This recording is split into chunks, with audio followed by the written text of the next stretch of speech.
자, 이번 시간은 이제 지난 시간에 이제 이어서 이번 시간은 이제 개인화에 관련한 그런 부분들 한번 보도록 하시죠. 개인화 관련해서는요, 여러분들이 이제 익히 좀 잘 아시겠습니다. 어떤 사이버 범죄에 대한 관련한 부분들, 그 다음에 해커, 바이러스, 자, 다양한 그런 그 사이버와 관련한 그런 부분들이 자 언급이 되고 있는 부분이니까 여러분들이 이제 기출 문제가 이제 많이 등장을 합니다. 자, 그런 부분들 한번 여러분들과 함께 공부해 보도록 하겠습니다. 자, 이번 시간에 이제 개인화 관련한 부분 한번 좀 볼 텐데요. 자, 개인화라고 한다면은, 자, 이 부분은 무엇을 하면은, 자, 고립화 현상을 의미한다. 고립화 현상. 자, 고립화 현상이라고 하는 것은요, 아주 어렸을 때서부터 3살이나 아니면 유아죠. 6살까지. 자, 초등학교 취하기 이전까지의 3살이나 6살 이하의 아이들이 유아세대가 컴퓨터를 가장 어렸을 때서부터 사용하는 그런 유아세대가 형성이 되면서 탐닉형의 인간이 형성이 된다. 탐닉형 인간.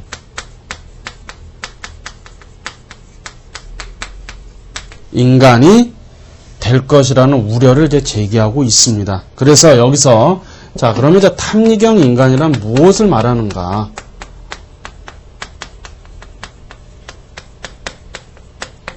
자, 탐닉형 인간과 관련해서 한번 좀 우리가 살펴보자면요. 컴퓨터를 아주 만능으로 생각하는 사람입니다. 컴퓨터를 만능으로.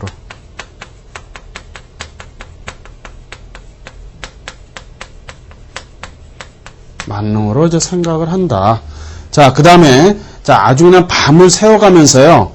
채팅을 할 수도 있고, 자, 채팅도 하고, 또, 머드 게임도 합니다. 밤을 새워가면서.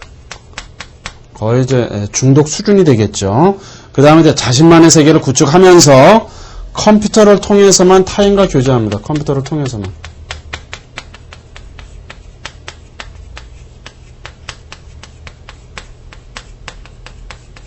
타인과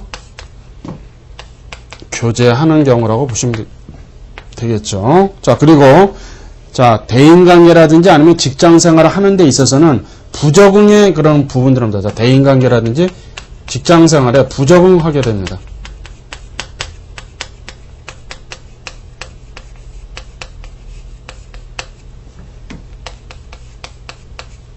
적응하기 어려운 자, 그런 부분도 있다라고 하는 것이죠. 자, 그 다음에 이제 정신과 치료를 이제 받을 수밖에 없는 그런 지경. 자, 컴퓨터에 이제 중독이 되는 것이죠.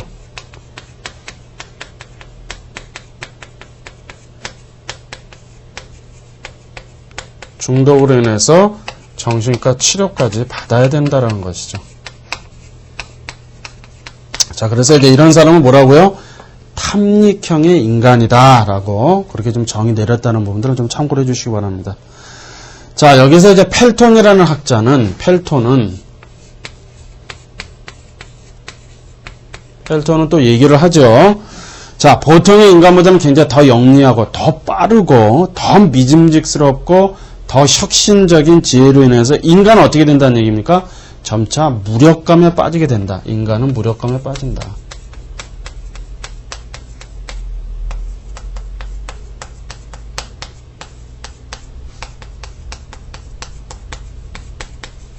무기력해진다. 이제 그런 얘기죠. 무기력해진다. 그러면서도 굉장히 파괴적이고 폭력적인 어떤 충동을 야기한다. 그래서 21세기 방식에 있어서는 이 펠톤은 이제 다다이즘이라고 하는 부분하고요. 다다이즘, 그 다음에 니힐리즘이라고 하는 부분을 이제 언급을 합니다. 니힐리즘. 자, 이 용어는 굉장히 생소합니다만은, 자, 먼저 이제 다다이즘과 관련해서 먼저 한번 보도록 하죠. 자, 이 다다이즘은요, 1920년대 프랑스라든지 독일, 그 다음에 스위스에서 전위 미술가들입니다. 이 전위 미술가들인 경우에는요, 어떤 틀이나 형식에 구애받지 않는 사람들이에요. 그래서 이 사람들이 본능이라든지 어떤 자발성, 그 다음에 불안입성을 강조하면서 기존의 어떤 체제, 기존의 어떤 체계, 간섭을 거부합니다. 이 사람들은. 그래서 모든 가치와 질서를 파괴하는 경우죠. 질서를 파괴합니다. 파괴한다. 파괴하고 전통적인 예술 형식을 거부합니다. 전통적 예술 형식.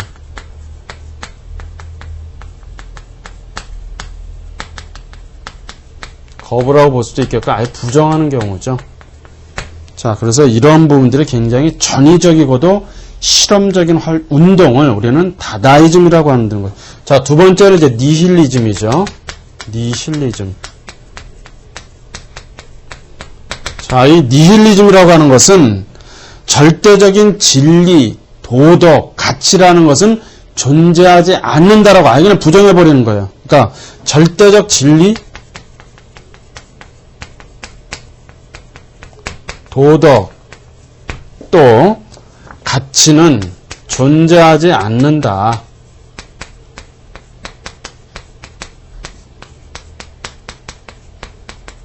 이렇게 바라본다라고 하는 것이죠. 그래서 이 사람들은 어떻습니까? 회의주의, 상대주의, 그것이 좀 더 심해지게 되면요. 무정부주의죠. 무정부. 극단적이 될 수도 있다라는 것이죠. 이런 사람들은. 자, 진리든 도덕이든 가치든 존재하지 않는다. 그러니까 회의적이 될 수도 있고 상대주의 아니면은 또 무정부. 자, 이런 주의로 극단으로 치달을 수도 있다라고 하는 것이죠. 이 부분도 여러분들 잘 정리해 주시고요. 자, 그 다음에 이제 익명성과 이제 사이버 폭력에 대한 부분들.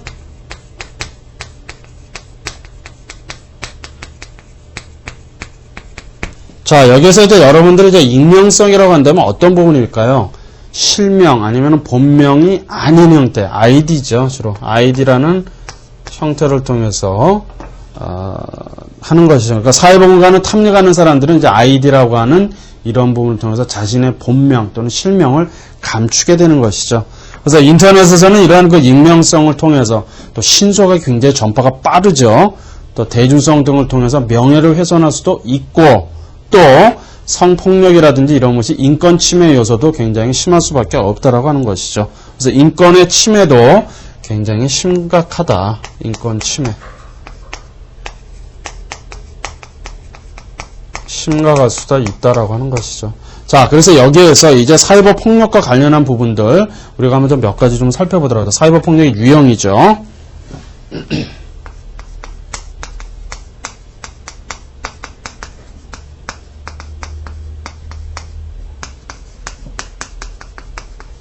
자, 먼저 첫 번째로는요. 자, 사이버 명예훼손이 있습니다.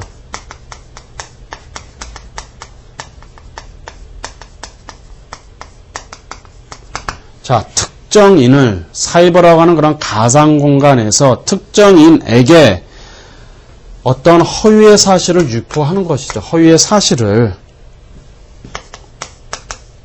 사실을 제공함으로 인해서 결국 명예를 훼손하는 겁니다. 명예를. 자, 이런 일이 있어서는 안 되겠습니다만은 사이버라고 하는 가상의 공간에서 특정인을 상대로 어떤 사실을, 그것도 이제 뭐 정확한 사실에 근거하면 되겠지만 그렇지 않은 경우도 있겠죠. 명예를 훼손한다. 두 번째는 이제 사이버상에서 모욕을 하는 경우죠. 사이버 모욕. 자, 이 사이버 모욕이라고 하는 것은 특정인에 대해서 모욕적인 언사, 또 자, 욕설을 하는 경우죠. 이것이 바로 이제 모욕과 관련한 부분이 되겠고요. 그 다음에 이제 사이버 성희롱이 있습니다. 자, 이 부분과 관련해서는요, 자, 음란한 대화.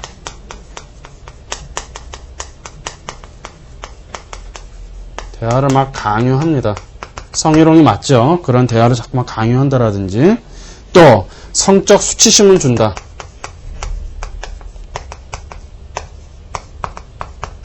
자, 충분히 성희롱과 관련한 그런 부분이다라고 좀 보시면 되겠죠? 자, 그 다음에 이제 사이버 스토킹이 있습니다.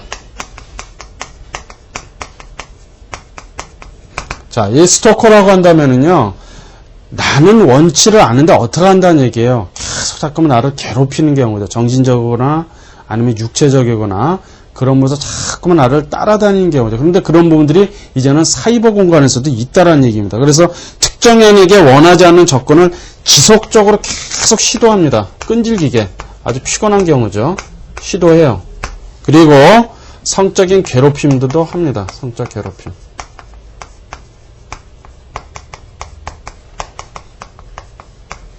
네, 바로 사이버 스토킹과 관련한 부분이 되겠고요. 그 다음에 이제 사이버상의 이제 음란물도 있겠죠.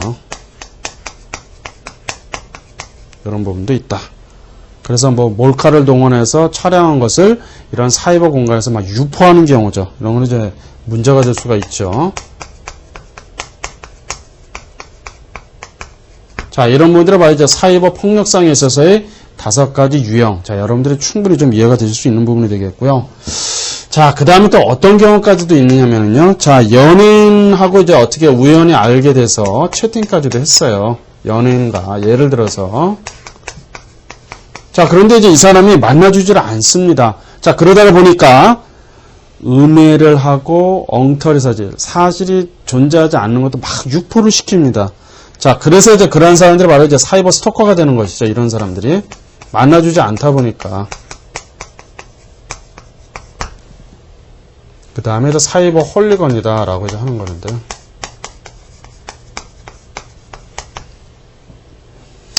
그래서 그 악플이라고 하는 건 악성 댓글이라고 하는 것이죠. 자, 그런 부분도 어떻게 보면 이제 죽음으로 몰고 가는 그런 예들도 있죠. 그건 제가 굳이 뭐 말씀 안 드려도 그런 사례들이 많이 있기 때문에요.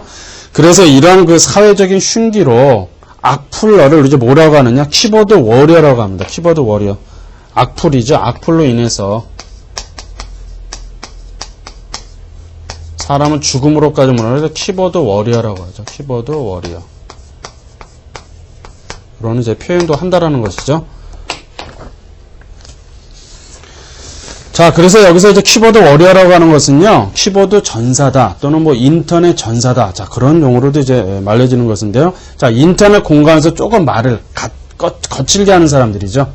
조금 거칠게 하는 사람들. 그래서 특정 연예인과 관련해서 뭐 악성 루머 또는 악담, 이런 것을 퍼뜨려서 일반인으로 하여금 신상 정보까지, 자, 신속하게, 자, 신상을 이제 퍼나르는 경우도 있죠. 자, 그런 경우들이 이제 해당이 된다라고 보시면 되겠습니다. 자, 다음은 이제 사이버 중독과 관련한 부분 한번 보도록 하죠. 자, 이 사이버 중독과 관련해서는요, 이런 부분이죠. 자, 중독이다라고 한다면, 내가 예를 들어서 학교에 간다 또는 직장 생활을 한다, 어떤 조직 생활을 하는 데 있어서 굉장히 애로사항이 많이 있을 겁니다. 그럴 수밖에 없겠죠. 자, 수면이 부족하죠. 잠을 못 잔다 제대로. 중독이 되다 보니까, 자, 대인도 기피하게 되고, 학교라든지 직장 생활에 있어서도 적응할 수가 없는 것이죠. 그러니까 자꾸만 본인 스스로가 소외될 수밖에 없고 스스로를 고립화시키는, 자, 그런 부분들이죠. 그래서 사이버 중독에 있어서는요, 주로 게임이 많죠. 게임이. 그 다음에 채팅, 이런 부분들. 그 다음에 음란물, 이런 분들 굉장히 좀 문제가 좀 심각하죠. 그 다음에 커뮤니티, 이런 형태들이 이제 사이버 중독과 관련한 이제 유형이다. 여러분들이 좀 충분히 이해가 되실 거라고 봅니다. 자, 그런 부분들이 있다. 그 다음에 이제 VDT 증후군이라고 있습니다. 자, 이 VDT 증후군이라는 것은 뭐냐면은요, 컴퓨터 화면이 이제 CRT죠. 그러면 계속 내가 장시간 이제 노출이 되게 되다 보면 눈에 이제 피로도가 굉장히 많이 온다라고 하는 것이죠. 그래서 안구가 건조할 수도 있고 시력이 감되게 됩니다. 그 다음에 이제 목, 어깨 이런 데도 이제 많은 이제 통증이라든지 손목이라든지 다 이런 데 이제 통증이 올 수도 있다. 자, 다음에 이제 정체성 붕괴와 관련해서는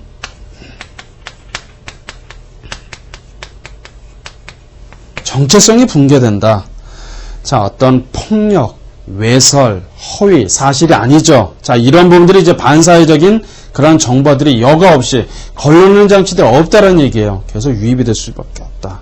그 다음에 강대국인 경우에 자본이라든지 정보력을 막 기반으로 해서 문화사업이 이제 침투가 되다 보니까 문화적인 어떤 고유성들이 점차 퇴색이 될 수밖에 없다.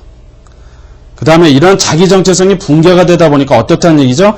개인의 어떤 소외감, 그 다음에 불안감을 극복하기 위해서 새로운 양식의 공동체 형성이 필요하다.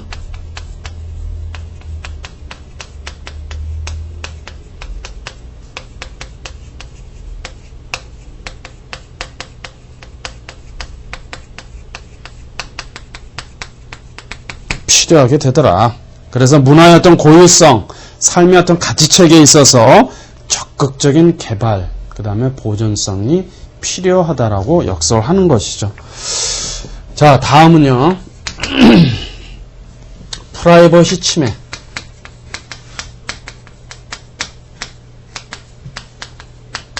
자, 프라이버시라고 하면 어떤 개인의 어떤 사생활과 관련한 부분이죠. 침해와 이제 감시 사회에 대한 부분 한번 좀 보도록 하죠. 자, 여기에서는 먼저요, 우리가 이제 프라이버시 침해에 대해서 먼저 한번 보도록 할까요?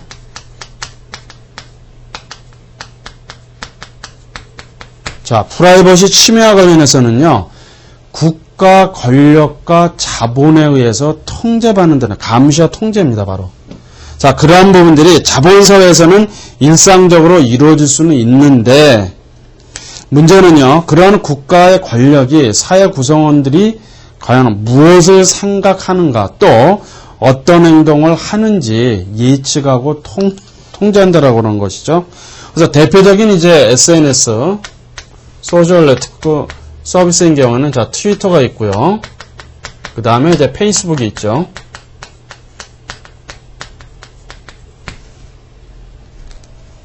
그래서 이러한 뭐 트위터라든가 페이스북에서 어떤 개인의 사생활을 보장을 받는다, 이런 분들은 자칫 내가 놓칠 수도 있는, 자, 그런 부분도 있다라고 하는 것이고요. 그래서 이 페이스북의 설립자인 이제 마크 주커버그라고 하는 사람이 있죠. 설립자 마크 주커버그. 자, 이 사람은 무슨 얘기를 했을까요? 이러한 현상들을 소셜 그래프라고 했습니다. 소셜 그래프. 그래서 이제 용어를 얘기했죠. 자, 이 소셜 그래프라고 하는 것은요, 이런 의미입니다. 소셜 네트워크를 표현하기 위해서 사용하는 도구를 이제 소셜 그래프라고 하는 것이죠. 그래서 소셜 그래프에서는 우선 두 가지로 보는 것이죠. 하나는 이제 노드라는 형태가 있고요. 또 하나는 이제 링크라는 형태가 존재한다라는 것이죠. 그러면 노드라고 하는 것은 소셜 네트워크 상에서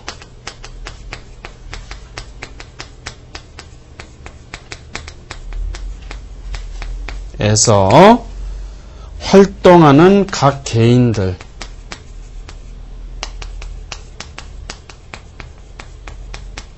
들을 이제 노드라고 얘기하는 것이 노드. 자, 링크는요, 링크인 경우는 이 노드들 간의 관계.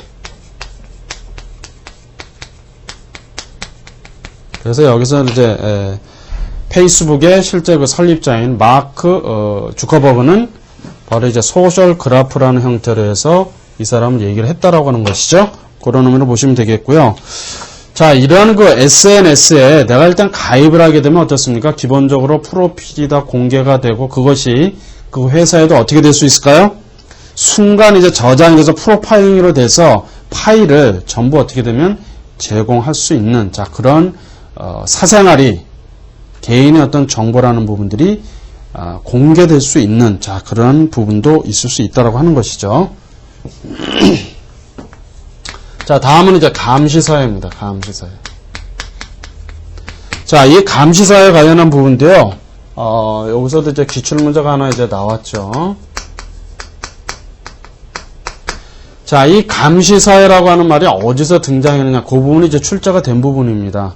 자, 조지 오웰이라는 학자가 등장하죠. 조지 오웰. 조지 오웰이라는 사람이 1984라고 하는 이 책을 쓰면서 감시사회라는 말을 처음 인용을 했습니다. 자, 이 조지 오웰의 이제 1984년도에서는 자, 독재자인 빅 브라더가 이제 등장하는 것이죠. 빅 브라더. 자, 이 사람이 텔레스크린이라는 것을 통해서 벌써 한 30여 년 전 얘기입니다. 이 책을. 그래서 전 국민을 감시한다는 얘기예요. 이 텔레스크린을 통해서 전 국민을 감시한다. 참 어려운 얘기죠. 자, 그래서 이제 이런 부분도 또 하나 이제 제레미 벤담이라고 하는 학자가 있죠. 벤담은 이제 공리주의자이기도 하고요. 실용주의자이기도 하죠. 자, 뭐 최대 다수의 최대 행복, 보이지 않는 손의 원리라든지 그런 부분을 이제 강조했던 학자인데요. 이 사람은 이제 제레미 벤담인 경우에는 파놉티콘이라고 하는 부분을 얘기했습니다. 파놉티콘. 파놉티콘은 뭐냐 하면은 원형의 감옥을 얘기하는 것이죠. 원형의 감옥.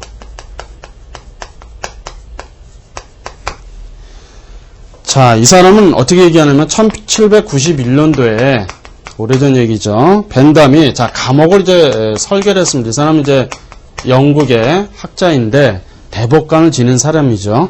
그래서 이제 원형으로 이제 감옥을 설계했습니다. 원형으로 감옥을 설계하면서 중앙으로 이렇게 쭉 이렇게 둘러싸고 있는 거죠. 그러니까 가운데 간수가 있으면서 죄수를 전부 다 둘러볼 수 있는 거고요. 자, 간수가 죄수를 다 볼 수 있지만 죄수는 간수를 볼 수가 없도록 해놓은 것이죠. 이것이 이제 그 제레미 벤담이 파놉티콘이라는 그런 책을 통해서 원형 감옥을 설계하면서 간수가 그 둥그런 그 원형의 형태에 있는 죄수들을 감시하는 자 그런 부분으로 얘기를 했다라고 하는 겁니다. 자, 그 다음에 이제 감시사의 이제 대표적인 사례가 있죠. 감시사회입니다. 저 오타가 하나 있으니까 여러분 바꾸면 되겠어요. 감시사회죠. 감시사의 대표적인 사례가 있어요. 대표적 사례. 사례는 뭐냐면은 이것이 바로 이제 에셜론이라고 하는 것이죠. 에셜론. 자, 요 부분은 이제 여러분들이 이제 미국의 그 첩보 영화라든지 그런 데 보면 첩보 위성을 통해서 지상에 있는 사람들 어떻게 합니까? 추적하고 감시하고 하죠. 그런 영화들 아마 여러분들 아마 익히 보셨을 텐데요. 그거를 좀 연상해 보시면 되겠죠. 자, 여기서 이제 미국의 국가안보원 NSA에서 주도하는 겁니다. 미국의 국가안보원이죠. 안보원인 NSA에서 주도하고 있는 부분입니다. 그래서 전 세계 통신을 감청을 합니다. 여기서 에셜론에서 한다는 얘기죠. 전 세계 통신을 감청한다.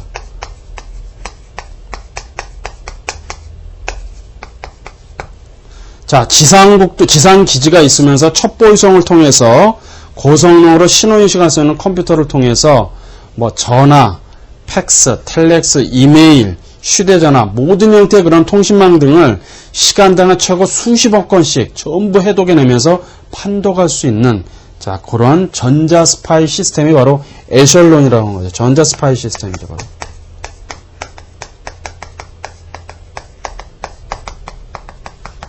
이것이 바로 감시사의 대표적인 사례인 에셜론이다. 그렇게 보시면 되겠고요. 자, 다음에 이제 마크 포스터인 경우에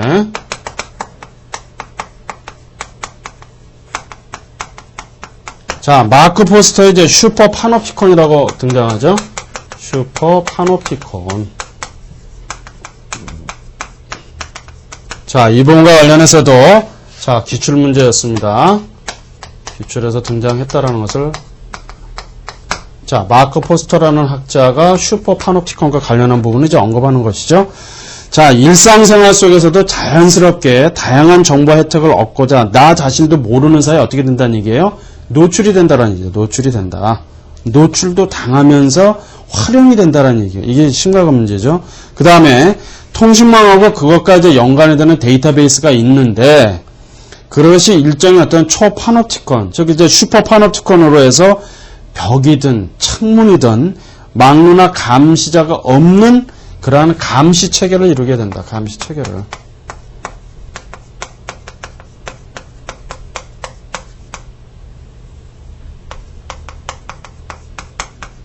주장을 하는 것이죠. 슈퍼 파놉티콘에서. 그 다음에 과거의 감시라고 나서 타자로부터, 남으로부터 내가 구속된 것이지만 이제는 동의를 하는 그런 부분에 있어서 조금 차이점은 있을 수 있다. 그래서 사용자가 원치 않는 정보가 노출이 된다거나 자의적인 어떤 정보의 사용은 바로 이런 슈퍼 파놉티콘에 가지고 있는 하나의 권력이 될 수가 있다. 이것을 이제 마크 포스터가 얘기하고자 하는 슈퍼 파놉티콘과 관련한 부분이죠. 다음에 이제 시놉티콘이라고 나오죠. 또 시놉티콘.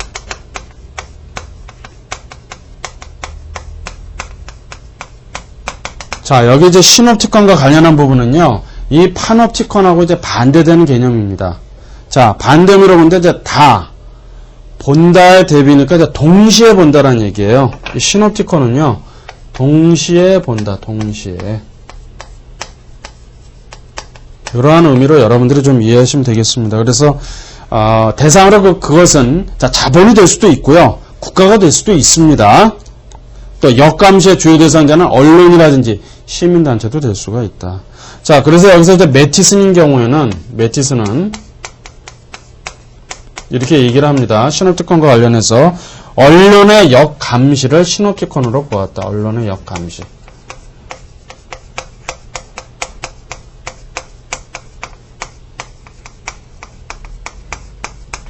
시놉티콘으로 보았다라고 하는 것이죠. 자, 그리고 이제 파놉티콘하고 시놉티콘이 현대사에서는 동시에 진행이 되고 있다. 그래서 소수가 다수를 감시하는 그러한 그 역사 속에서 다수가 소수의 권력자를 감시하는 그러한 활동도 동시에 벌어졌다라고 이제 하는 것이죠. 자, 이런 부분들이 바로 이제 시놉티콘과 관련한 자, 그런 부분을 여러분들이 정리를 하시면 되겠고요. 자, 그 다음에 이제 문화의 종속 현상 한번 보도록 하죠. 문화 종속 현상.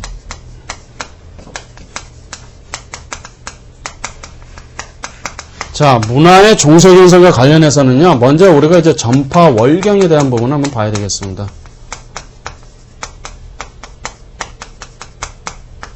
자, 전파가 월경한다는 얘기는 뭐냐? 국경을 넘어선다 이제 이런 얘기입니다. 전파라고 하는 것이. 그래서 위성방송이 이제 전파가 월경이 됨으로 인해서 예를 들어서 자국뿐만이 아니라 타국에도 국경을 넘어서서 전파가 넘어가는 그런 현상이다라고 하는 것이죠. 자, 그러면 이러한 전파 월경의 문제는 과연 무엇일까요? 자, 외국의 방송 전파가 영토를 침범하는 경우죠. 전파로 인해서 영토를 침범한다. 자, 그 다음에 이제 두 번째로, 문화적으로 이제 무차별적으로 이제 노출이 되죠. 무차별로 노출이 됩니다. 무차별로. 노출이 이루어지다 보니까 자국의 어떤 문화, 가치관, 생활 습관의 아주 해악적인, 자, 긍정적인 측면도 있지만 이런 해악스러운 그런 부분도 있다. 그 다음에 이제 자국의 어떤 그 문화의 주체성을 약화시킬 수도 있다. 주체성을 약화시킬 수도 있다. 자, 그 다음에 경제적인 측면에서 보면은 자, 주로 이제 비디오라든지 음반 산업이죠. 산업과 밀접하다. 자, 이런 부분들이 이제 전파가 월경이 됨으로 인해서 발생이 되는 문제다. 그 다음에 이제 다국적 기업인 경우에는요, 여러분들 잘 아실 겁니다. 콜라, 뭐 햄버거, 청바지, 자, 이런 부분들이 이제 문화의 동질적 현상에 만연이 될 수가 있겠고요. 그 다음에 게임, 그 다음에 이런 폭력, 자, 이런 부분들로 인해서 아동들에게 많은 악영향을 끼칠 수도 있다. 폭력이 많이 노출이 되죠, 아이들이요. 그 다음에 외신을 통해서도 가치관이 혼재될 수가 있다. 자, 미국인 경우에 이제 CNN이라든지 AFP 통신, 그 다음에 영국은 이제 로이터 통신이 되겠고요. 그 다음에 프랑스는 AFP. 자, 이런 그 유수의 그 통신사들이 전 세계 뉴스의 90%를 거의 이제 통제하고 있다라고 하는 것이죠. 이런 부분도 문제가 될 수 있다라는 겁니다. 그 다음에 이제 포르노그래피라고 하는 것은 포르노그래피에 대해서 이제 노출이 점점 심해지다 보니까 관음증이라는 그런 부분도 존재할 수가 있다. 자, 그 정도만 여러분들이 좀 이해하시면 되겠습니다. 자, 다음은 이제 시스템 장애.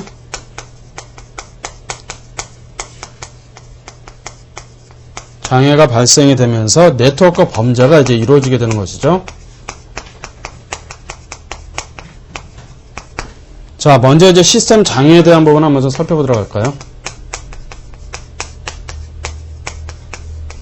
자, 시스템 장애라고 하는 것은 자, 모든 것을 이제 컴퓨터에 의존을 했는데 그 컴퓨터가 어떻게 된다는 얘기죠? 저장했었던 엄청난 자료들이 완전히 망가지게 되면서 업무 자체가 마비가 돼버리는 거예요. 참 그 속수무책이죠. 참 어려운 그런 상황이 발생이 되는 것이 바로 시스템 장애라고 보시는 거고요. 그 다음에 이제 사이버 범죄가 있죠. 자, 이 사이버 범죄와 관련해서는 그런 어떤 사이버 공간에서 일어나는 범죄를 전부 총칭합니다. 그래서 사이버 범죄인 경우에는요, 그 원인 규명이 어때요? 비교적 어렵죠. 찾아내기도 어렵고, 시간도 많이 걸리고, 피해 정도가 엄청나게 크다는 그런 측면 속에서 일반 범죄와는 좀 더 다른 어떤 특징을 가지고 있다. 그래서 이제 사이버 범죄 특징과 관련한 부분이 또, 기출문제라서 나왔죠. 사이버 범죄의 특징.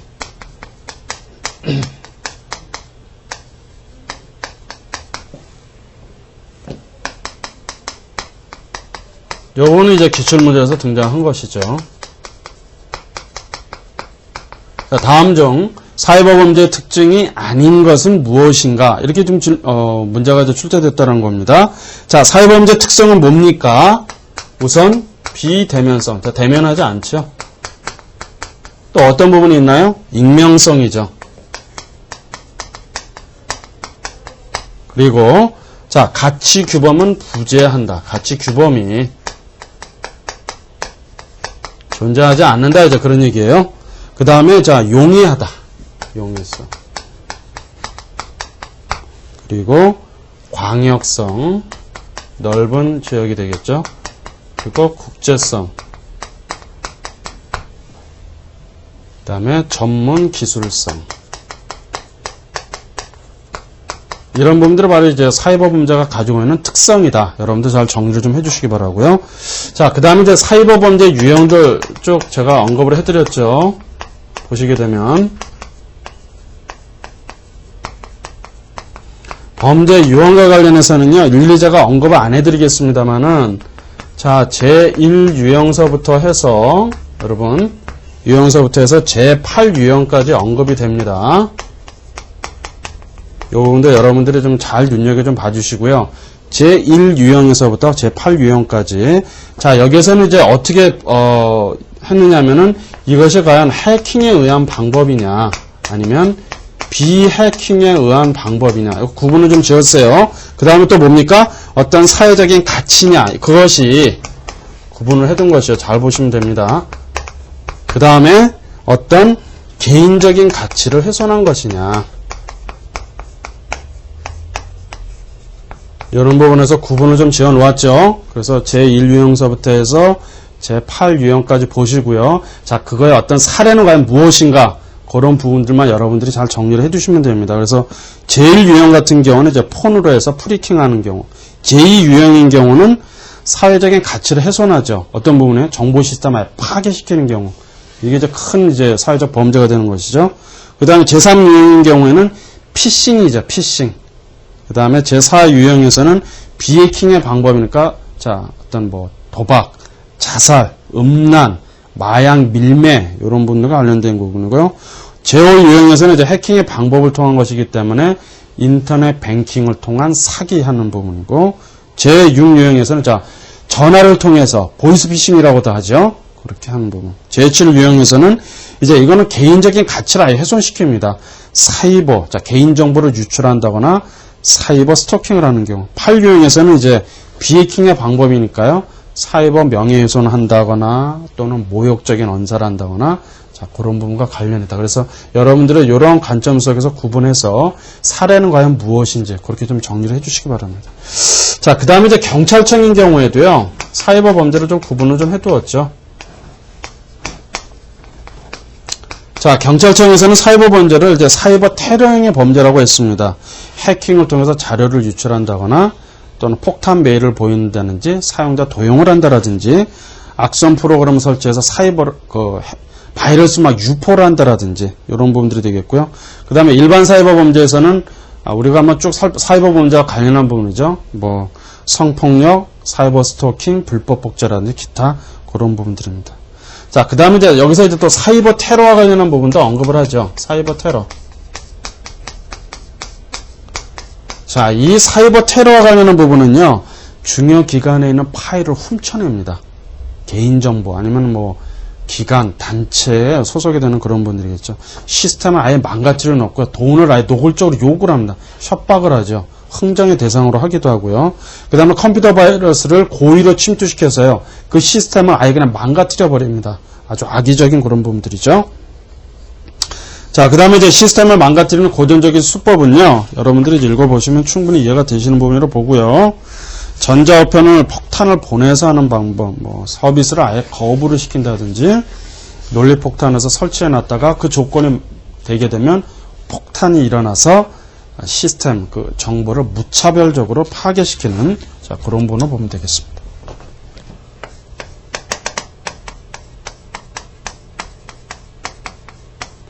자, 다음은 이제 바이러스에 대한 부분도 이제 언급을 하죠. 자, 바이러스는 이제 시스템 메모리를 점유해서 어떤 그런 형태가 데이터가 이제 손실이 되는 경우입니다. 바이러스는 이제 데이터 손실이 계속 발생이 되는 경우죠. 대량의 그런 데이터들이 손실을 유발시키는 그런 촉진시키는 것이죠. 그래서 자기 복제 기능을 가진 프로그래밍에서 사용자가 인지하는 그런 허가 없이 이루어지는 부분들이 고의로 하는 겁니다. 고의로 이루어지는 그런 부분이다. 자, 그 다음에 이제 해커와 관련해서는 우리가 좀 몇 가지 좀 살펴봐야 되겠죠. 자, 해커는 이제 1950년대 말에 미국의 MIT, 매사추세츠 공대가 있죠. 거기에서 이제 동아리 모임에서 사실은 유래했다라는 겁니다. 그래서 우리 한국정보보호진흥원에서는 해커를 어떻게 좀 정의를 내렸냐면은 컴퓨터 시스템에 대한 내부 구조라든지 그런 부분들을 심취해서 이를 알고자 노력하는 사람이다. 굉장히 긍정적으로 표현을 했죠. 그래서 굉장히 컴퓨터라든지 이런 통신에 대한 실력이 굉장히 높은 사람을 해커라고 이제 얘기를 했는데요. 해커에 있어서도 몇 가지 좀 종류가 있죠. 첫 번째, 순수하게 공부와 학업을 목적으로 해킹을 하는 정보 보안 전문가가 있다. 순수한 사람들이라는 겁니다. 정보 보안의 전문가. 자, 그 다음에 이제 두 번째로 서버의 취약점을 연구해서 해킹에 대한 방어 전략을 구사하는 화이트 해커라고도 하죠. 화이트 해커. 자, 그 다음에 이제 세 번째로는요, 악의적인 해커입니다. 악의적인 해커.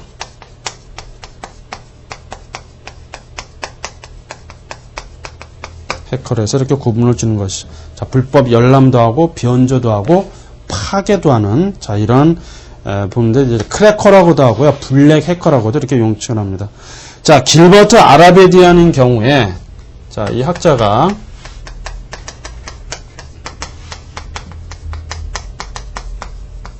자, 이 사람은 이제 또 해커를 또 등급을 또 구분을 좀 지어놨죠. 해커 등급을. 그래서, 제일 등급인 경우에,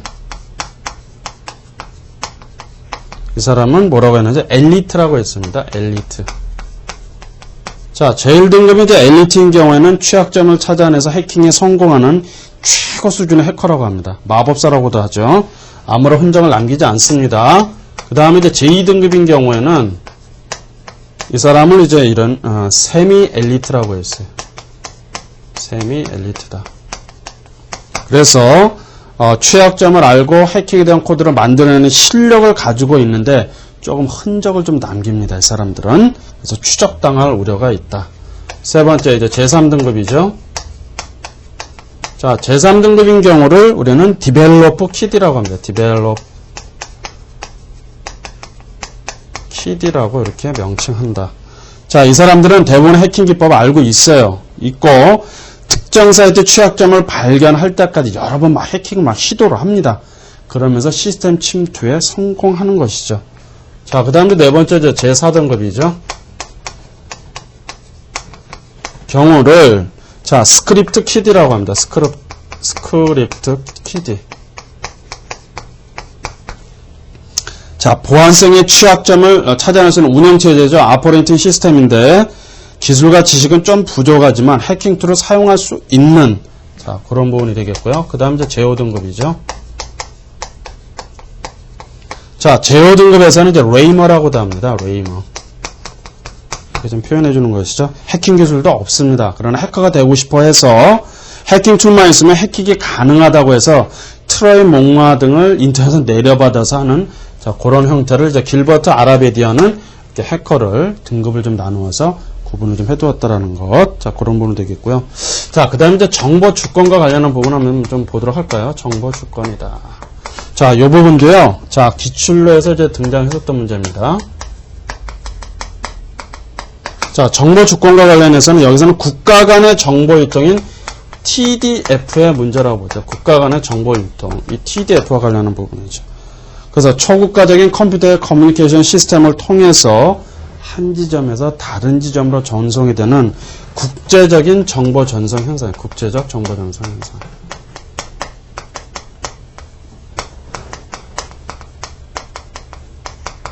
현상을 말한다. 자, 여기서 이제 목적과 형태에 따라서도 두 가지로 좀 구분을 해두었죠. 상업용인 경우가 있고, 그 다음에 비상업용인 경우다. 비상업용이니까요. 당연히 이윤을 추구를 하겠죠. 이윤을 이제 목적으로 해서 모든 종류의 TDF로 국가 간의 정보 유통을 원격 탐지로 해서 유통하는 거. 비상업적은 이윤이 아니죠. 이윤 추구 수단이 아니죠. 아닌 형태로 해서 폐쇄된 이용자의 집단망을 말한다. 그렇게 여러분들이 좀 이해하시면 되겠습니다. 자, 그래서 이제 이러한 그 정보 주권과 관련해서는 특정 정보의 어떤 소유하고 통제권을 의미하게 되고, 해당 국가의 허가 없이 예를 들어서 인공위성을 띄워놔서 원격 탐사를 통해서 그 해당 국가의 천연자원을 정보 수집한다. 그것은 뭐라는 얘기입니까? 주권을 엄격하게 침해하는 행위가 될 수가 있다. 그래서 한국과의 어떤 주권 행사라든지 또는 외국 또는 다국적 기업에 의해서 제한받거나 제한받을 가능성이 있는 부분이 바로 뭡니까? 정보 주권이다라고 하는 것이죠. 정보 주권이다. 자, 그렇게 해서 여러분들이 정리를 좀 해주시면 되겠습니다. 자, 이상으로 이번 시간 강의 마치겠습니다. 수고하셨습니다.